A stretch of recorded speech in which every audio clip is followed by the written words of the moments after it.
We are back with another episode of the Defend and Confirm podcast. I am your assistant to the host, Sean DeMars. I'm Russell Berger.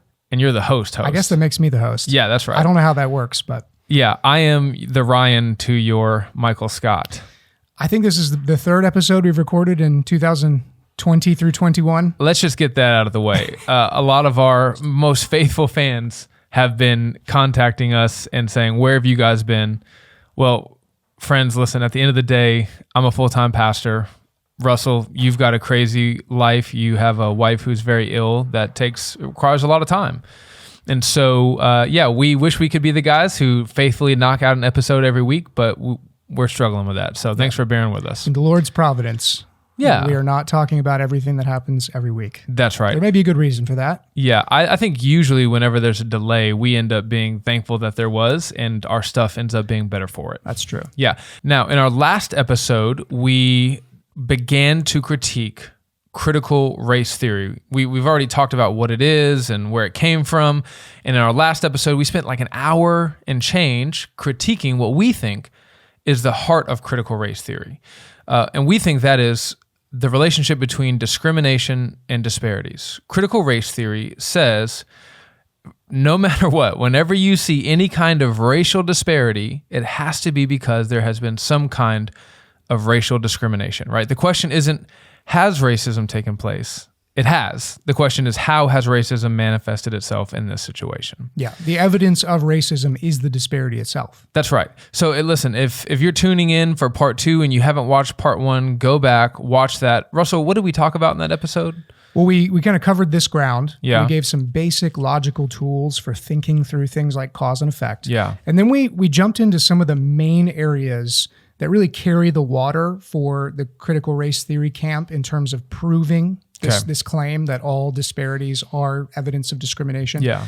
And so we jumped right into things like incarceration rates, which there's tremendous disparity between Black and white Americans in terms of proportionality in prison. Yeah. We talked about drug crimes, violent crimes, and in walking through some of that data, we showed that there are far better explanations for those disparities than merely discrimination and racism. That's right. And we gave some of those explanations. They may not be the only explanations. In fact, I'm sure they're not. Yeah. But they're powerful explanations and better explanations than discrimination. We think so. One more little note before we get started. So some of the feedback we got from last episode, one point of feedback was that we were a little too jocular, which I thought was surprising because it may have been the most serious episode we've ever done. I would just encourage you guys to listen to the content of our arguments and not try to interpret our attempts at humor. Yeah, yes.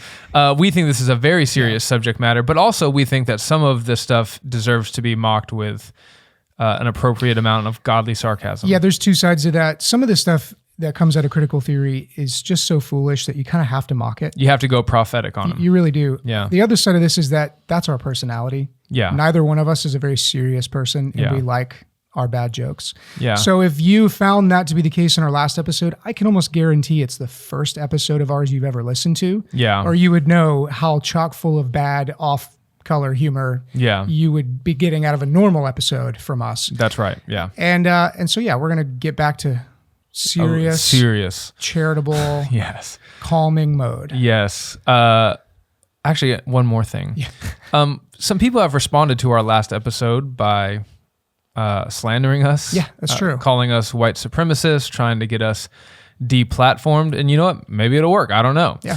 But we know, as we said at the beginning of this series, that our conscience is clear before God. You know, we stand in direct opposition, full-throated, wholehearted opposition to racism, to white supremacy. We think what we're doing is a million miles away from that. And we actually think that critical race theory is, ironically, one of the things that will increase white supremacy in this country. Anyways, anything you want to say about that? Yeah, I just want to point out that we would say that white supremacy and critical race theory are siblings. Yeah, that's right. They have such as different as they appear on the surface. Yeah. When you start to unpack their assumptions and the way they view people and the way they view evil and good, they are so similar in their basic errors. Yeah. That we want to be seen as champions against both of them. Yeah, we don't like racism, regardless of what side it comes from. That's right. Yeah. Okay. So let's dig right in. Yeah, let's do it. So let's start off with police shootings. There's a sense in which we probably could have started this entire series with police shootings because police shootings of black men seem to be the primary driving factor behind this increase in discussions about race and equity in America. Is that fair to say? Yeah, I mean, turn on the news. It's certainly the driving factor behind things like the Black Lives Matter movement and the riots and protests that we've seen in the streets. Yeah. So, I mean, we could have started here, but we didn't, but we're here now. So let's get into it. Yeah. So this is a disparity, a perceived disparity. Unlike the other disparities we've talked about, like the incarceration rates. Sure. The data, if you look closely at the number of men, women killed by police in our country and their skin color, this is actually just a perceived disparity. It's not a real disparity in the sense of the others. So the disparity that someone who disagrees with us, maybe a CRT advocate, that they're saying that this disparity is that unarmed black men are killed by police officers at a, exponentially higher rate than other races in our country? That's right. I've heard it described as open season on young black men. Rhetorically, that's very powerful. It is. So let's just start with this paper that was published by the Journal of the National Medical Association, writing about police shootings. Medical. Here we go. The problem of police killings of unarmed black victims should not be viewed merely as a problem of flawed action on the part of individual police officers, but more as a consequence of the broader problem of structural racism. Unjustified homicide by police should be added to the long list of public health consequences of societal racism. Yeah, so there's an unspoken assumption behind this. And that assumption is, and it's not completely unreasonable, but the assumption is that police killings should precisely match America's demographic makeup.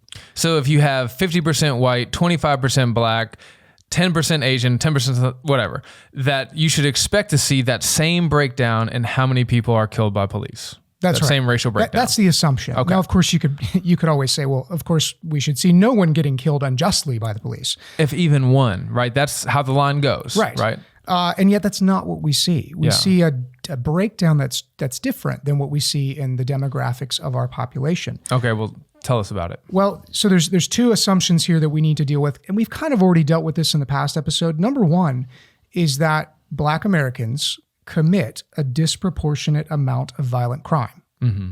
Now, that's not saying that Black people are all committing crimes. No. That's not at all what we're saying. No. But it is a statistical fact that if you look at all the people committing violent crimes, far more of them are Black than should be based merely on the demographic makeup of our country. Now, why are you bringing that up?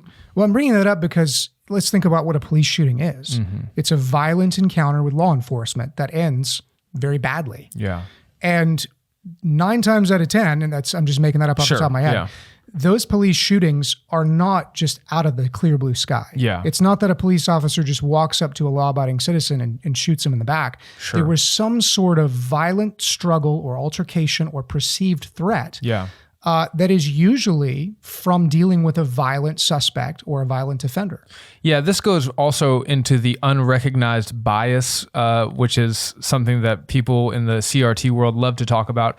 But there is such a thing as a reasonable bias. And if you're a police officer who works in a particularly dangerous neighborhood and who sees criminals who always tend to dress the same, talk the same, walk the same, drive the same cars the same way, then those biases that they have are actually built-in mechanisms for their safety. Yeah. Now, you brought up a second issue already, and that is that the areas that are most densely populated with Black Americans also tend to be the areas with the highest amounts of violent crime. Okay. So again, something we talked about in our last episode, policing resources are going to go to those areas where the most crime is happening. Right. And so you're going to have greater chance of interacting with guys with badges and guns And so whether these are justified killings or not, just the chance of that happening. The statistical probability. If you live in a black area of town, the chance statistically of you engaging with police officers carrying firearms is higher because they're patrolling that area for a reason. So if you have a higher probability of encountering a police officer, you also have a higher probability of having a violent encounter. So let's look at a bit of data here. In 2019, police officers fatally shot 1,004 people. That's all people, not any particular race. That's a total number. Okay. Most of them were armed or otherwise dangerous. Okay. African Americans were about a quarter of those killed by cops last year. It was 235. Okay. A ratio that has remained stable since about 2015. And that share of black victims is less than what the black crime rate would predict. So like we've already said, there tends to be more violent crime among black Americans. Sure. And so if you extrapolate that out to police interactions and what you should expect police-related shootings to look like, there's actually less officer-involved shootings of black suspects than there would be based on that data. Yeah. And so all that aside, since police shootings are a function of how often officers encounter violent suspects, we have to remember that density of police force on a city that has higher crime rates, it just has to be taken into account when you talk about these issues. Gotcha. So any broad claims that we make or anyone makes about racism being the cause behind these shootings and behind the perceived disparity there, it needs to take into account the question of justified shootings and unjustified shootings. That's an important distinction. Because we tend to talk about armed versus unarmed suspects. Right. Okay, so what's the difference? So an unarmed suspect doesn't have any wait. Okay, no, they don't have a weapon. See, there you go with the jokes. There we again. go with the this jokes. This is a serious subject. Serious subject. An unarmed suspect, if you just read that word without context, it tends to be that people who have no experience in law enforcement or military are going to think, oh, a harmless suspect. No.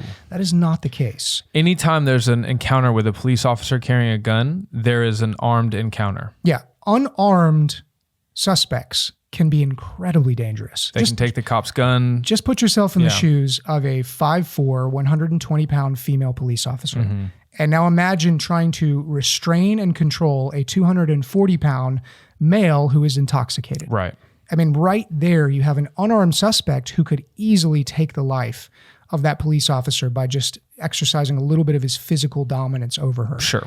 So just because someone is unarmed does not mean they are not dangerous. It doesn't mean that the shooting was unjustified. Right. So we want to look at unjustified, which means regardless of whether they had weapons or not, after reviewing the facts of a particular case, does common sense and reason and just the law conclude that those police officers acted in good faith with clear consciences, they did what they needed to do, or were they shooting when they shouldn't have been? Right. Were they shooting someone who really didn't present a threat? That's the question we want to know.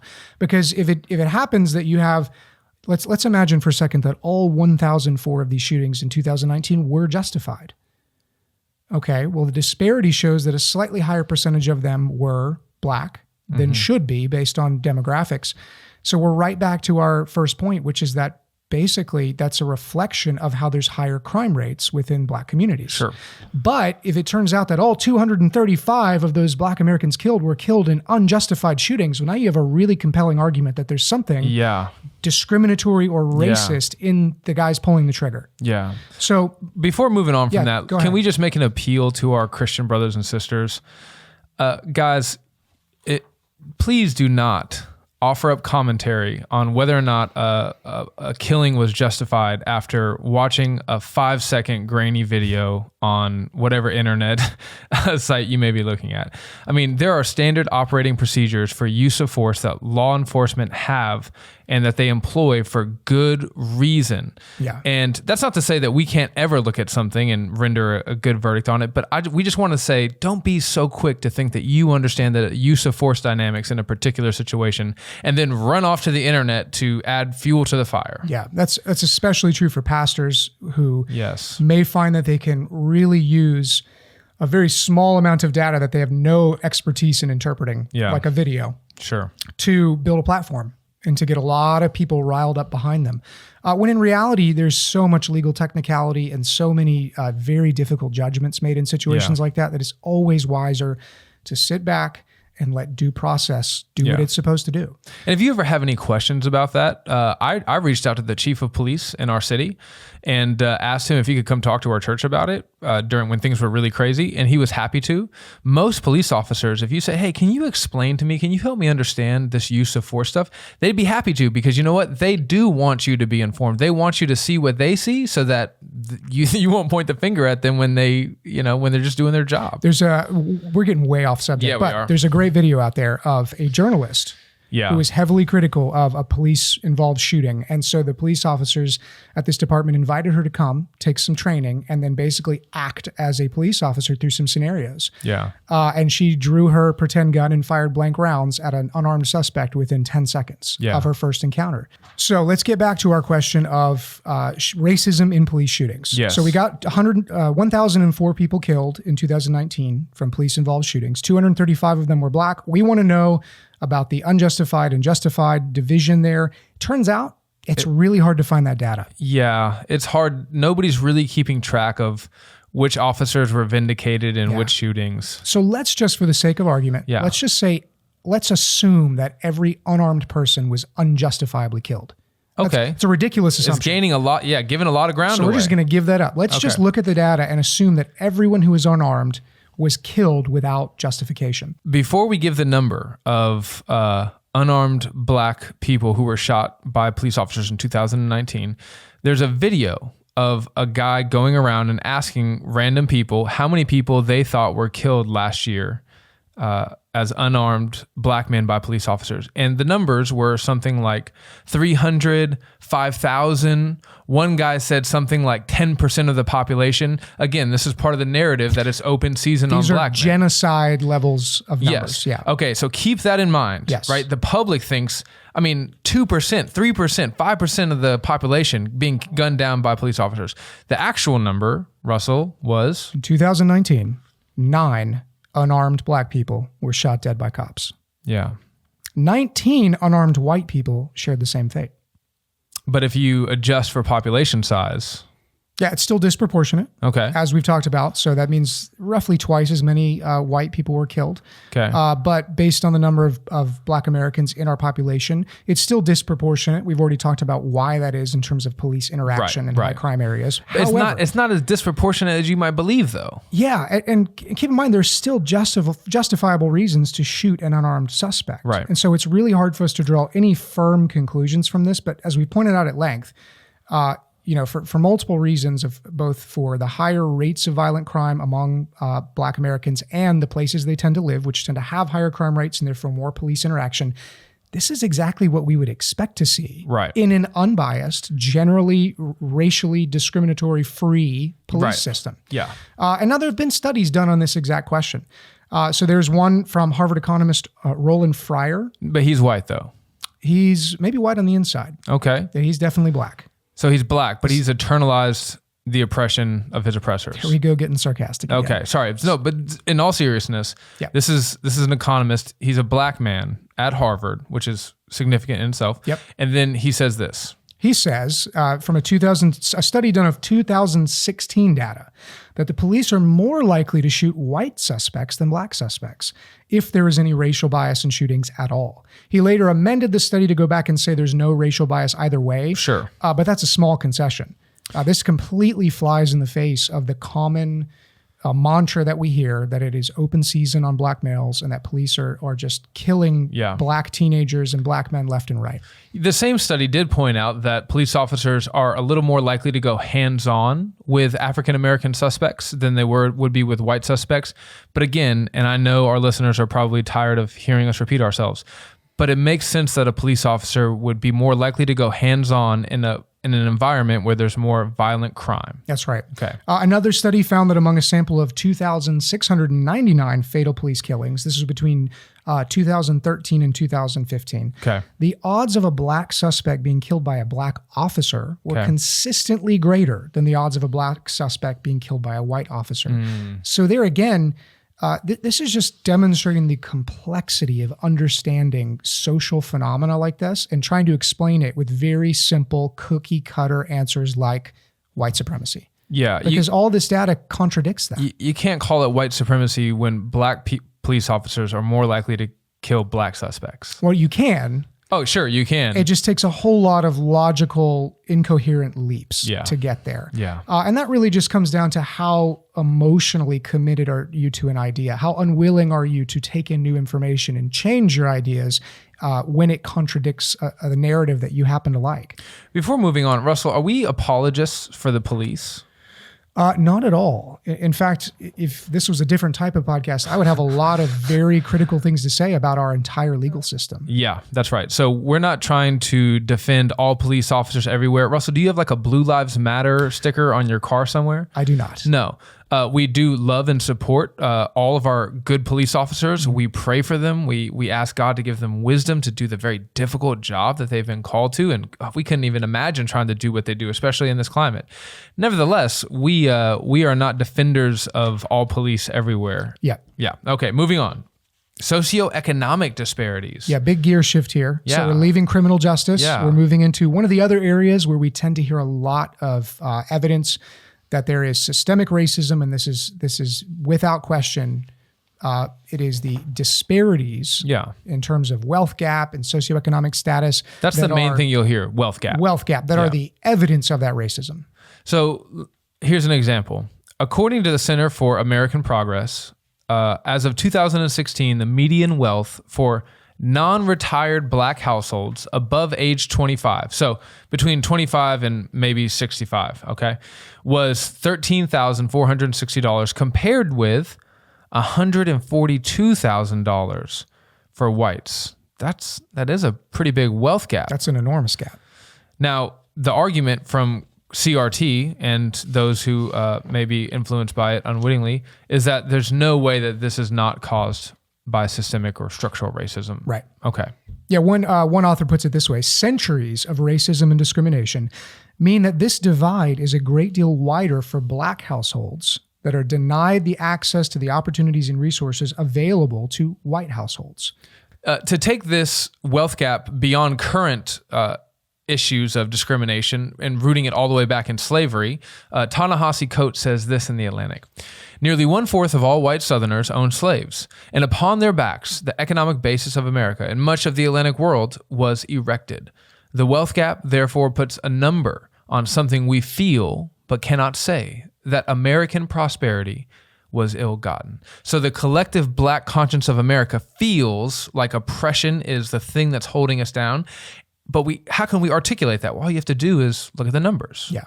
11,000 versus 114,000. And that's the timeline of this narrative, which is that it begins with slavery. Yeah. America's prosperity is on the backs of slaves. Yeah. And then as slavery is done away with and Jim Crow is, legal segregation is outlawed, now that same oppression is just as real, but it's underground. It's baked into systems where you can't see it. Right, which makes it awfully hard to attack.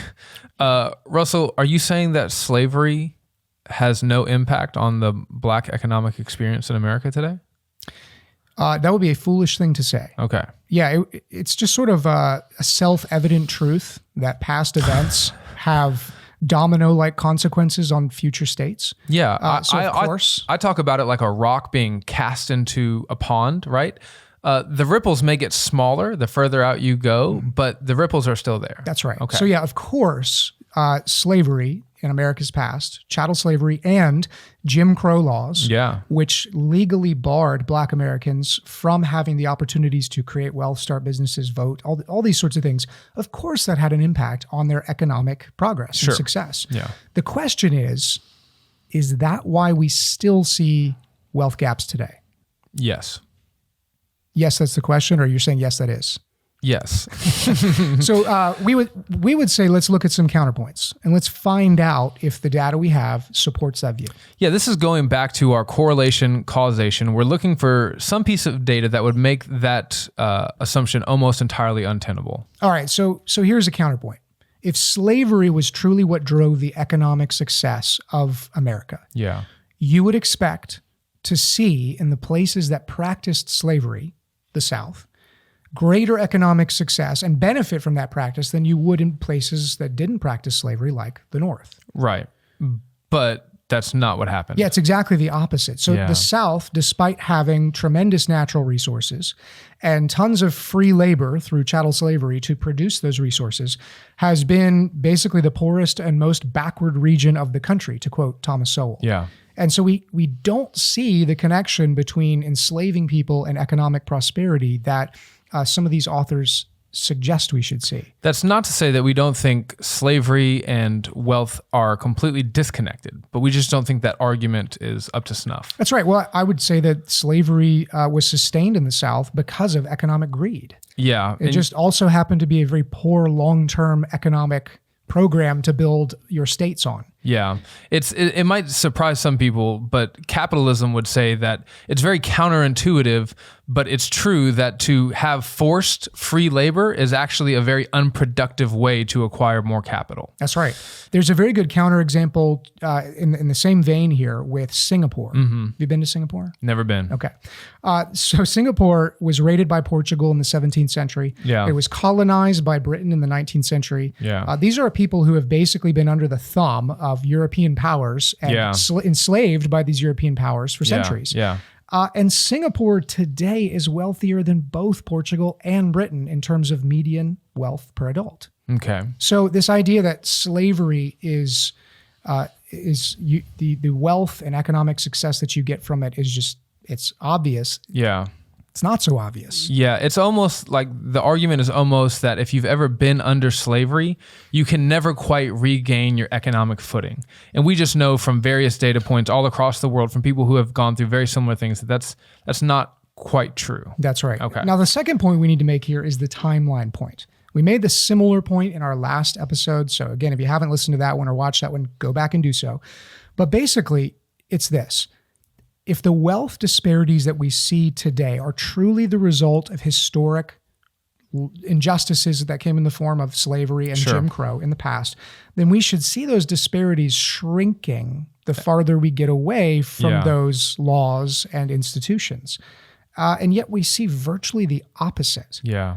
So all of the negative disparities that affect the Black community today, particularly the economic disparities that we're talking about, were improving at the beginning of the 20th century. Yeah. What you see is kind of the bow tie effect. Disparity was massive, shrinking. And then somewhere around 1970, in the 70s, it began to expand all over again. That's right. So we should be looking not at slavery and Jim Crow, but what happened in the middle there? Yeah. What happened in the 60s and 70s? And we've talked about this at length, but just give us another 30 seconds on it. So basically what we see in the 1960s is a massive expansion of federal welfare programs that intentionally disincentivized family formation. Yeah. We see the Black community at large hitching their wagon to a very progressive Democratic Party that emphasized sexual autonomy. And this was the beginning of the sexual revolution, and just a complete and total unraveling of the nuclear family. Yeah. It has affected white families as well, but disproportionately it has affected Blacks. And we see everything in terms of any measure of success you would want to measure. All of the disparities that we see between Blacks and whites in our countries get phenomenally worse from that time point onward.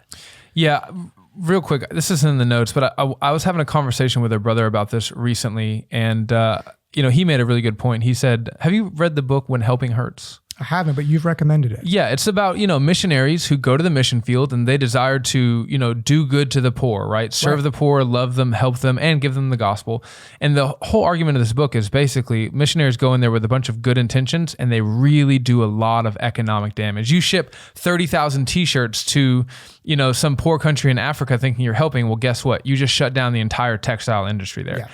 We can see that and go, that makes sense. But for whatever reason, when it comes to this, when we say, hey, listen, the government's attempt to help actually did the most damage to these people, because race is involved, it makes us much harder to understand that. But it is what happened. Yeah. When you have an economic incentive for your family unit to be destroyed, then of course the community that flows out of those families is going to be destroyed right along with it. That's right. It's a painful lesson in the reality of unintended consequences. Yeah.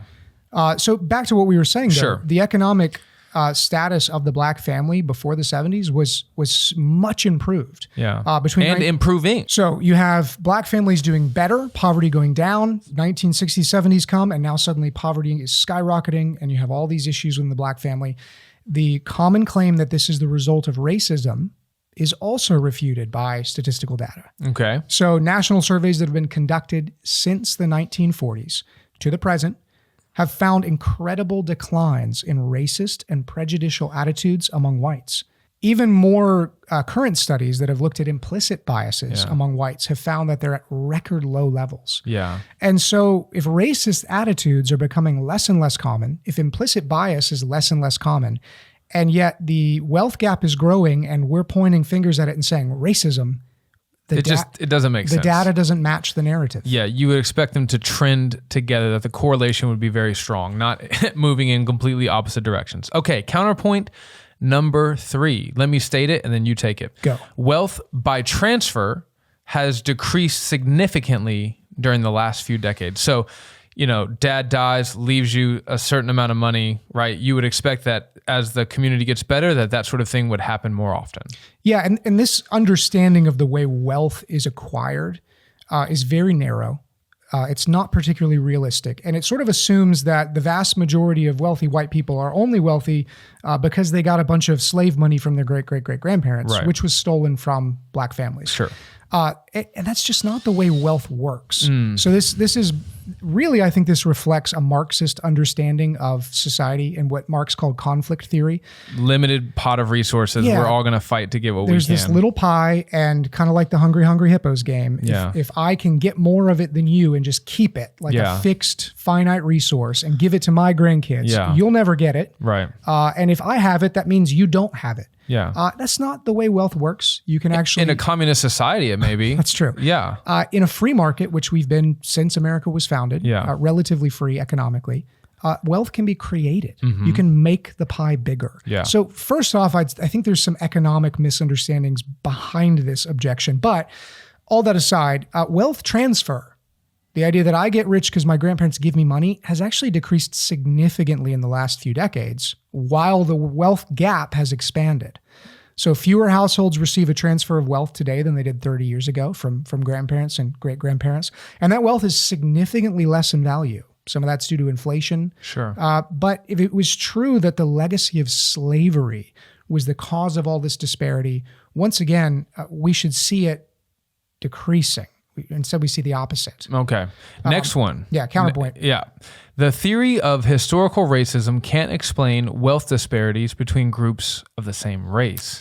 This is, I think, probably one of the most interesting counterarguments. Yeah, I think so too. A good example of this is a 2015 survey of wealth in Boston, which found that the median black household had only $8 of wealth. Newsweek reported this fact under the heading Racism in Boston. Big surprise. Yeah. But the $8 figure only pertained to black Bostonians of American ancestry. What about the Caribbeans? The Caribbean, like Pirates of the Caribbean? Yes. Black Bostonians of Caribbean ancestry.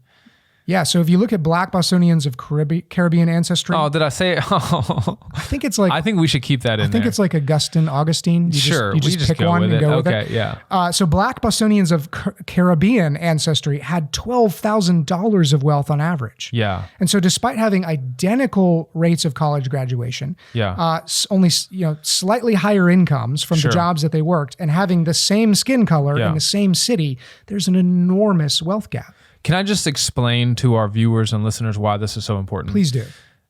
People who are in the same city, who have the same skin color, but different cultures, different values, have different outcomes.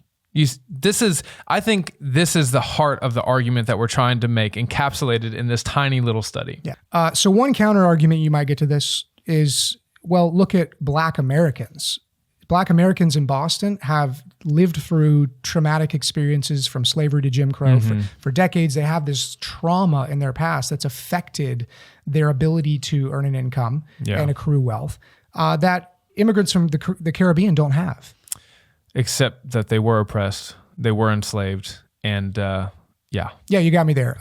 the slave trade was enormous in the Caribbean islands. Yeah. So every family that was an immigrant from the Caribbean to Boston had similar experiences in their family tree. Yeah. So last counterpoint I want to throw in there, I'm citing a book here, Confronting Injustice Without Compromising Truth. This is by Thaddeus Williams. Highly recommended. Excellent book on this subject. I wish we'd found it sooner. Sure. He says, according to 2018 data from the Census Bureau, whites rank 16th on the scale of median household income by selected ancestry groups. So basically, whites, in terms of household income, fall behind Indians, Taiwanese, Lebanese, Turkish, Chinese, Iranian, Japanese, Pakistani, Filipino, Indonesian, Syrian, Korean, Ghanaian, Nigerian, and Guyanese. That's a lot of different minorities. And they are all outperforming in terms of household income white families. Why? I mean, there's definitely a lot of dark skin there.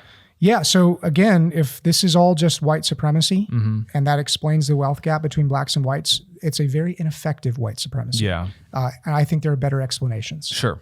So let's get into those explanations. Yeah, that's right. First one. Money habits. Yeah.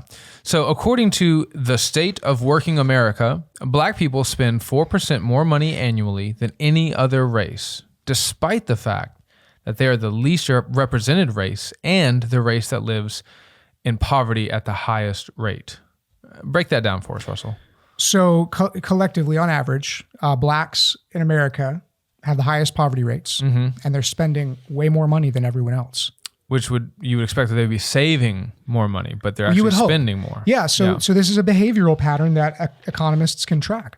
Yeah. And what happens when you have very little money and you spend a lot of it? You become poor. Exactly. Or you perpetuate your own poverty. Yeah. And you've experienced this. Remember when you joined the Army? And I wasted all of the money that Uncle Sam gave me because I didn't know any better because I wasn't taught how to handle money. Yeah, right. I remember that. Were you one of those new recruits who went out and got the brand new Ford 350 with the 24% interest? I got an 18% interest, thank you very much. And I may have spent several $1,000s on a stereo system. It wasn't a Hummer? It was not a Hummer. Okay, so let's give some examples of these types of spending patterns that economists have tracked. Yeah, so Nielsen, one of the world's largest marketing and research firms, they keep extensive data on American consumer behavior, and they break it down demographically. And one report found that compared to white women, black women were 14% more likely to own a luxury vehicle, 16% more likely to purchase costume jewelry, and 9% more likely to purchase fine jewelry. Now, that's not all. A similar Nielsen report from 2013 found that while only 62% of all white Americans owned a smartphone, 71% of blacks owned a smartphone.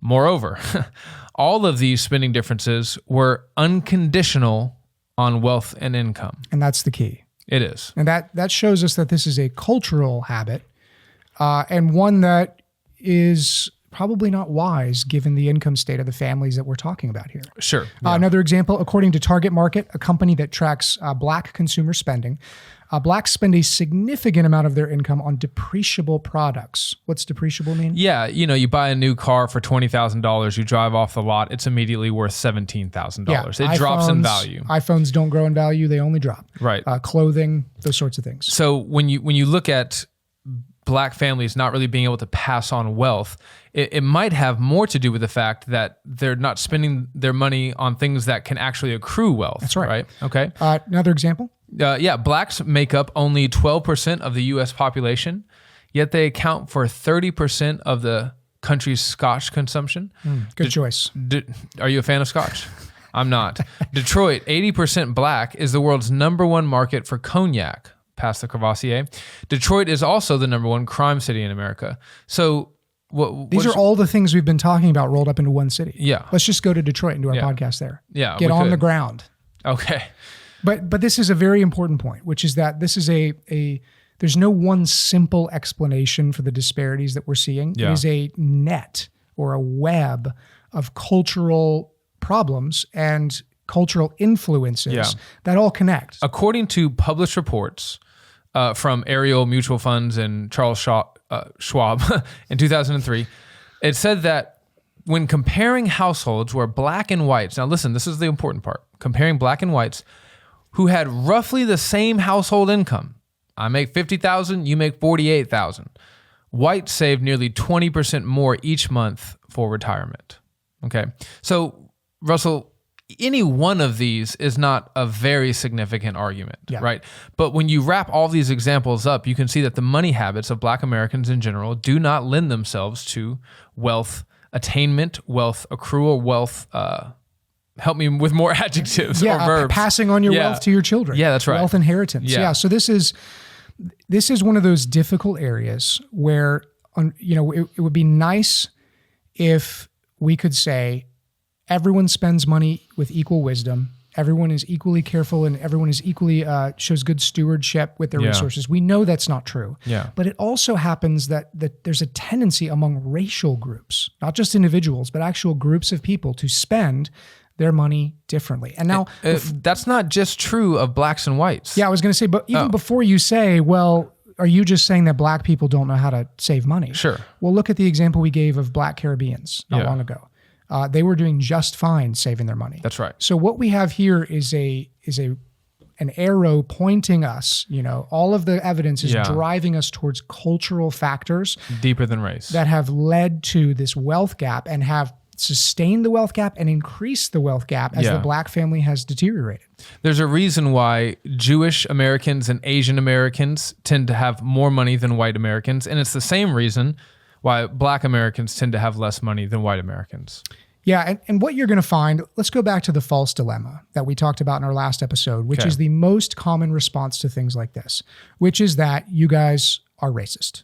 Right. Ibram X. Kendi echoes this false dilemma in his book, and he says, when you truly believe that racial groups are equal, then you also believe that racial disparities must be the result of racial discrimination. Yeah. So if you think Black people and white people are equal, there's no way that we can have unequal outcomes in economic categories.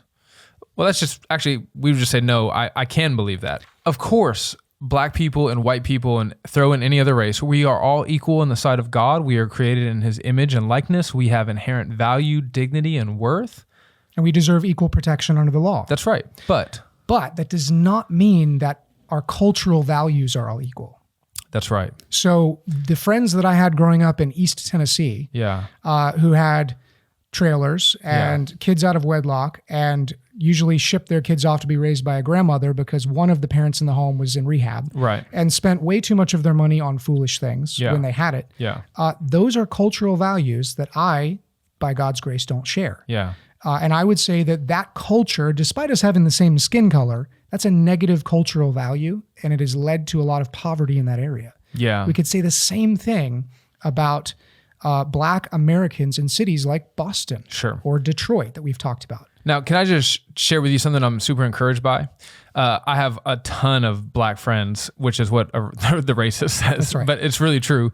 And God, I just got to tell you guys, I'm so encouraged to see so many brothers and sisters out there pushing to change the narrative, to change the money spending habits, to, get this wisdom out to the Black community so that they can really make a positive change. Can I just add too that most of the examples on spending habits of Black Americans that I pulled for this show came from Black bloggers. Oh, yeah. It came from men and women who are looking around at their peers and saying, what is wrong with you people? We've got to get it together. And so I think the reason for that, and the reason so few other people touch that, is because it's so easy to say the things we're saying and immediately be labeled as a white racist for stating simple facts. We're actually just echoing things that other Black guys are saying. That's Black exactly men right. and women. Okay. So we would say, again, that being a cultural issue, this is one of the many factors that fit into this web of pathology that's affecting American families, and in particular affecting Black American families. Right. And it stems back to misguided welfare policies, the epidemic levels of fatherlessness in the Black family, so on and so forth. We've covered this ad nauseum. But we think that fatherlessness in particular has a role to play in the way people grow up to think about spending. Oh, absolutely. Children raised in fatherless homes are less likely to express what we would call delayed gratification, which means? I won't eat that cookie now so that I will feel good tomorrow, That's right? I'll save this money now so that I have more security in the future. And I know this intuitively because I'm having to try and teach this to my kids every time they have $1 in their pocket. Exactly. Because it's just burning a hole. And I'm trying to teach them, hey, look, you know how you want a new bike? I know that candy looks good right now, but in an hour when you feel bad and the candy's gone, you'll wish that you'd had that dollar to go towards the bike fund. Oh, absolutely. And if I wasn't there to teach them that, I mean, of course, their mother would try and teach them. But let's not pretend like men and women are equal in their parenting roles. This is very much, I think, this is a dad thing. This is a dad thing. We're like, suck it up, deal with it. Your emotional pain doesn't bother me because I can see the bigger picture. Yeah. One of the ways we know this is that Black families that are married, and have stable marital relationships, are basically inoculated to this poverty statistic. Oh yeah. It's like a magic pill you can take to not end up poor. If you get married, if you wait to have a baby until you get married, and if you have a high school diploma, it's like you get the vaccination against poverty. That's right. Data from the Census Bureau shows that, and this was the Department of Health and Human Services, it shows that the gulf in income between married coupled households and fatherless families is enormous. In 2013, for example, the poverty rate among children in female-headed families with no spouse present was 45.8%, more than 4 times that of children in married couple families, 9.5%. And that's irrespective of skin color. Yeah, there's more data here. According to data analyzed by the Massachusetts Family Institute, we're going back to Massachusetts. We're just heavy on them today. In 2013, married couple families in Massachusetts had a median annual income of more than $114,000, almost 75% higher than the $26,000 median annual income for Massachusetts female-headed households with children. So what's the point of that? Yeah, so again, we see consistent data. I mean, you can't even argue this anymore. Yeah. That children raised in a single-parent family are going to financially do very poorly. Yeah. That family will probably be in poverty. Yeah. And we know that poverty tends to produce poverty. So these are children growing up in environments where they're not taught delayed gratification. They see parents spending money on unwise things and grow up to do the same thing themselves. And so these are all part of the cultural pathology, this network of factors that has led to the increase in the wealth gap decades after the end of structural racist policies like Jim Crow. Yeah. And despite racism being at an all-time low. It's a better explanation. I think it's a much better explanation. You have a very interesting thought experiment here in our notes. Why don't you run us through this? Yeah, so this is sort of where I go in my mind when I hear the critique, like, okay, I hear what you're saying. I see all the facts, yet you're still a racist because you're still saying that there's something intrinsic about being Black that's making Black people have poverty, have broken families, have poor spending habits. Even though we've specifically said it. Even though we've said it ad nauseum that this is not what we're saying. Yeah. So just imagine we flip the script of history. Okay. Let's imagine you take a vulnerable white population, bring them on boats into a country that's controlled by Black people, enslave them for a few hundred years, then release them, but keep them under strict laws that restrict their freedom and treat them like second-class citizens at best. Yeah.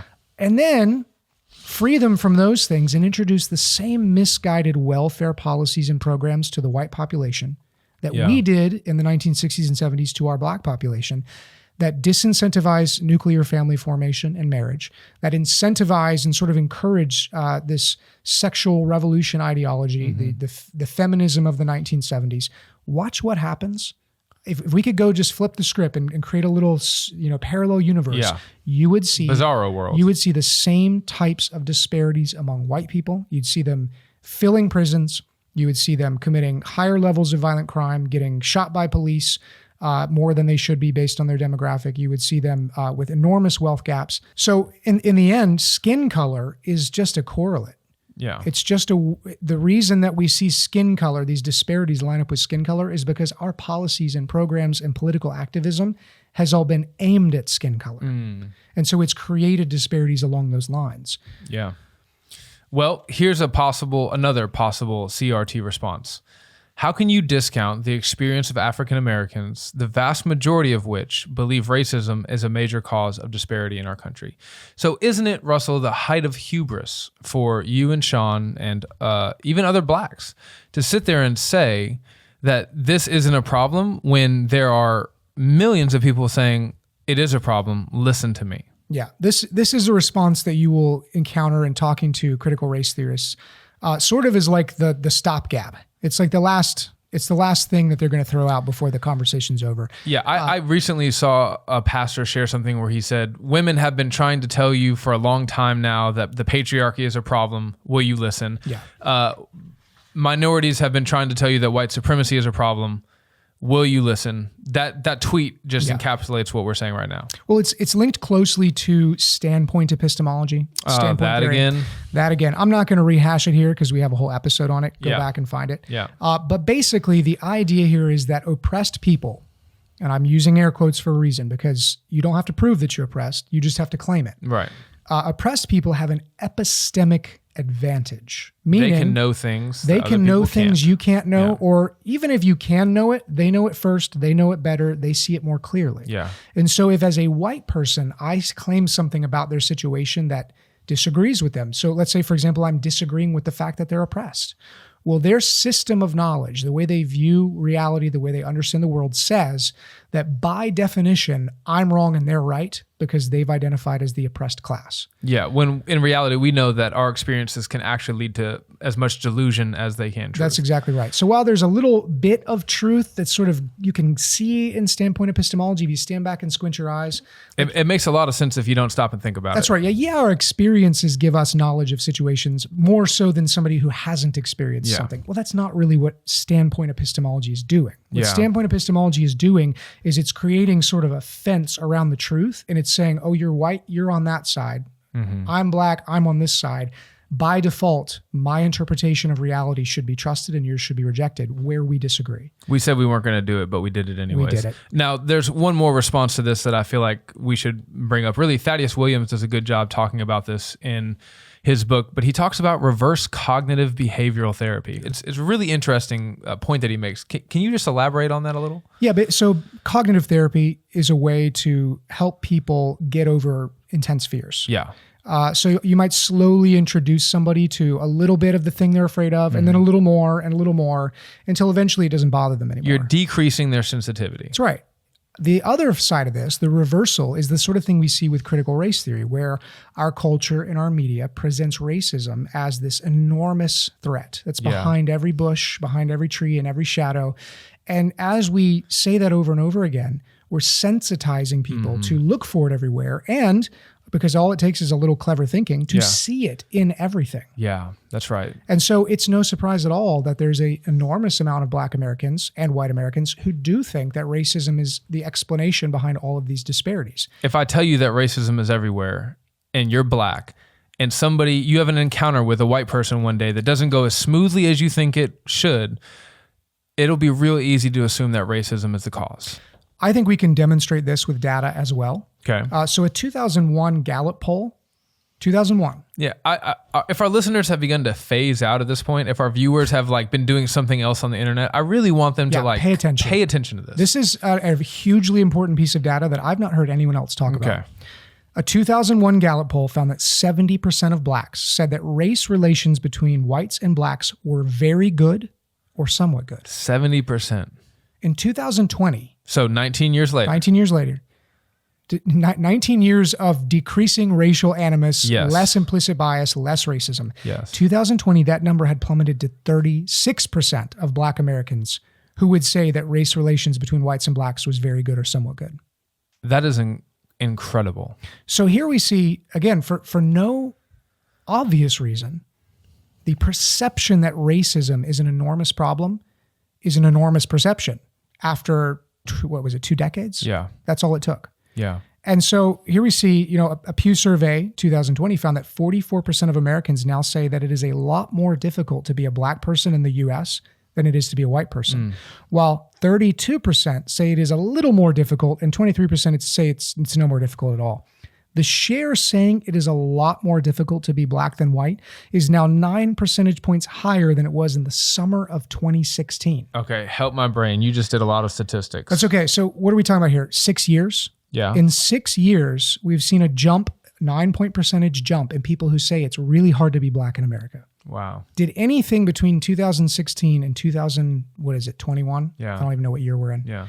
Did anything change so dramatically that that could be accounted for? Well, I think some people would say just cell phone footage, body cam footage, police officers being exposed. And how would you respond to that? I say this is exactly the thing that we just mentioned, this reverse cognitive therapy. The idea that racism is a bigger problem than it's ever been is huge in our minds. Mm-hmm. The data shows that everyone thinks this now. 20 years ago, we really didn't. Right. Has racism actually changed much? Well, the data says no. Actually, people are less racist and have less bias, but we are so focused on it and have become so sensitized to look for it everywhere that we believe a thing about reality that's actually not true. So how have we been conditioned to this way? I mean, who has trained our minds to think like this? Let me get out my tinfoil hat. Right. It's not a conspiracy theory to say that the media and social media and the way that we absorb information has trained us to think this way. So all of the major cultural platforms. Yes. So look at Facebook, for example, biggest social media platform out there.